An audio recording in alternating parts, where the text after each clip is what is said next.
Hi, welcome to Grand Rizal Hotel, where comfort is our top priority. I am Sherwin at your service.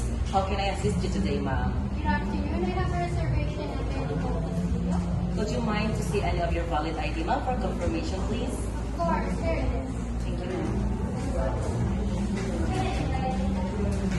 So, Castillo, ma'am, your reservation is 3 nights in a penthouse room. It is accurate, ma'am? Yes, this is correct. Do you have any special requests, such as extra blankets, pillows, or a beautiful view? I would like to have a sunset view, please. Sunset view, ma'am. Okay, thank you for that request. We will assure you to accommodate any of your requests, ma'am. Would you like me to proceed in a payment? Which do you prefer, card or cash? I'll be using my card. Card. Ma'am, I would like to inform you that our hotel requires a security deposit of 1,000, ma'am, but they will be refunded during the checkout, ma'am. Is this okay with you? Yes, that's fine.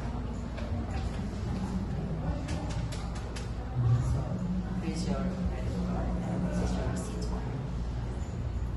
So, here's your key card, ma'am. Your room is room 67, located at the 69th floor, ma'am, where you can find a beautiful view, ma'am. And also, I would like to inform you that our breakfast starts at 6:30 a.m. and it ended at 8:30 a.m., ma'am, in our ground floor, ma'am. Our hotel, our amenities includes spa, gym, and also a bar, ma'am.